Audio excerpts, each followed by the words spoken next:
योगिनी एकादशी व्रत कथा। योगिनी एकादशी पर पूजा के समय सुने ये कथा, हर कार्य में मिलेगी तरक्की। हिंदू धर्म में आषाढ़ मास के कृष्ण पक्ष की एकादशी को योगिनी एकादशी के नाम से जाना जाता है। इस साल 2024 में योगिनी एकादशी व्रत 2 जुलाई को रखा जाएगा। मान्यता है कि योगिनी एकादशी का व्रत करने से व्रत रखने वाले लोगों को सभी पापों से मुक्ति मिल जाती है। इसके साथ ही वह इस लोक के सुख भोगते हुए स्वर्ग की प्राप्ति करते हैं। पौराणिक मान्यताओं के अनुसार योगिनी एकादशी का व्रत करने से 88,000 ब्राह्मणों को भोजन कराने का पुण्य प्राप्त होता है। इस दिन व्रती लोगों को विष्णु की पूजा कर व्रत का पाठ जरूर करना चाहिए। जो लोग पाठ नहीं करते हैं उन्हें एकादशी कथा स्वयं सुनानी चाहिए। योगिनी एकादशी व्रत कथा।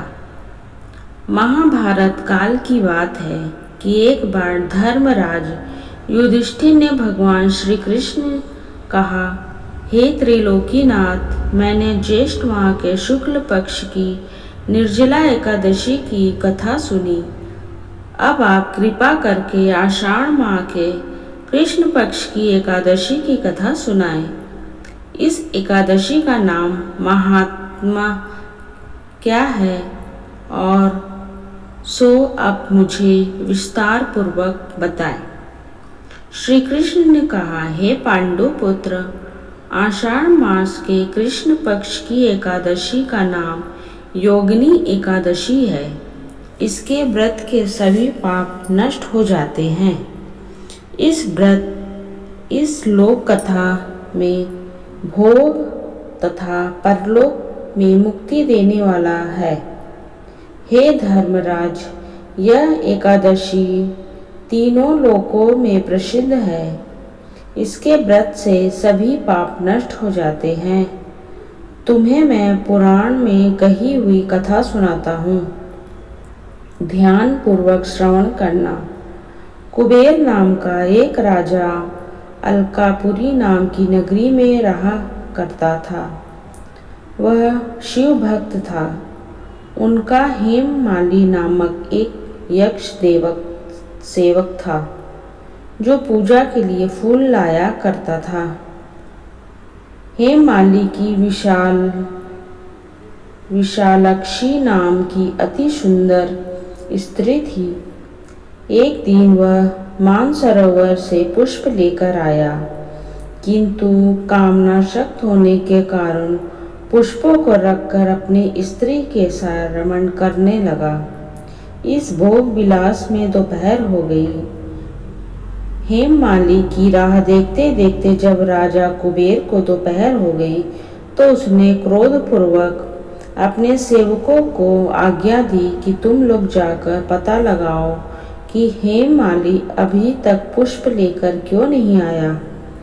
जब सेवकों ने उसका पता लिया तो राजा के पास जाकर बताया, हे राजन, वह हेममाली अपनी स्त्री के साथ रमण कर रहा है। इस बात को सुन राजा कुबेर ने हेममाली को बुलाने की आज्ञा दी। डर से कांपता हुआ हेममाली राजा के सामने उपस्थित हुआ। उसे देखकर कुबेर को अत्यंत क्रोध आया और उनके होठ फड़फड़ाने लगे। राजा ने कहा, अरे अधर्म, तूने मेरे परम पूजनीय देवों के भी देव भगवान शिव का अपमान किया है।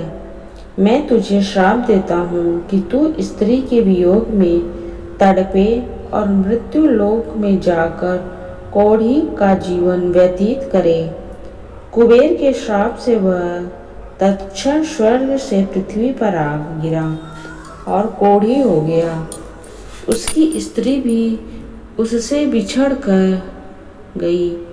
मृत्यु लोक में आकर उसने अनेक भयंकर कष्ट भोगे, किंतु शिव की कृपा से उसकी बुद्धि मलिन न हुई और उसे पूर्व जन्म की भी सुध रही।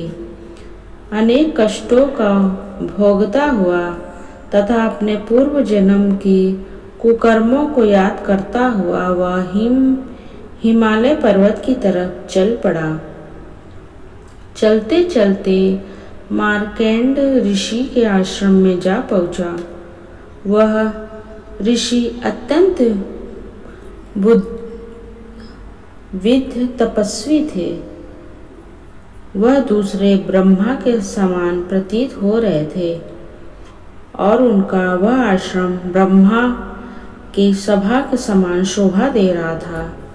ऋषि को देखकर हेममाली वहां गया और उन्हें प्रणाम करके उनके चरणों पर गिर पड़ा। हेममाली को देखकर मार्कंडेय ऋषि ने कहा, तूने कौन से निष्कृष्ट कर्म किए हैं जिससे तू कोढ़ी हुआ, यह भयंकर कष्ट भोग रहा है। ऋषि की बात सुनकर हेममाली बोला, हे मुनि श्रेष्ठ, मैं राजा कुबेर का अनुचर था। मेरा नाम हेममाली है। मैं प्रतिदिन मानसरोवर से फूल लाकर शिव पूजा के समय कुबेर को दिया करता था। एक दिन पत्नी सहवास के सुख में फंस जाने के कारण मुझे समय का ज्ञान ही नहीं रहा और दोपहर तक पुष्प न पहुंचा सका।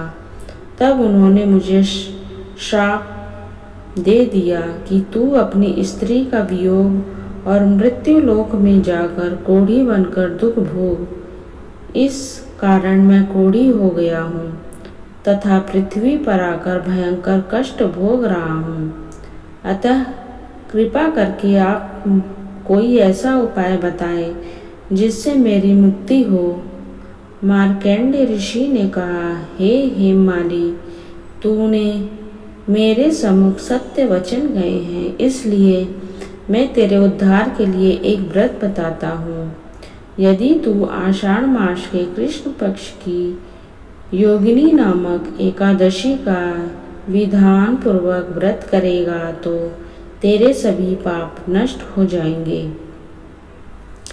ऋषि के वचन सुनकर हेममाली अति प्रसन्न हुआ और उनके वचनों के अनुसार योगिनी एकादशी का विधि पूर्वक व्रत करने लगा। इस व्रत के प्रभाव से अपने पुराने स्वरूपों में आ गया और अपनी स्त्री के साथ सुखपूर्वक रहने लगा। भगवान श्री कृष्ण ने कहा, हे राजन, इस योगिनी एकादशी का कथा का फल 88,000 ब्राह्मणों को भोजन कराने के बराबर है। इसके व्रत से सभी पाप नष्ट हो जाते हैं और अंत में मोक्ष प्राप्त करके प्राणी स्वर्ग का अधिकारी बनता है। अगर आप मेरे चैनल पे नए हैं तो प्लीज़ लाइक कीजिए, सब्सक्राइब कीजिए और बेल आइकन को प्रेस कीजिए जिससे मेरी न्यू वीडियो आप तक पहुंच सके। Thank you.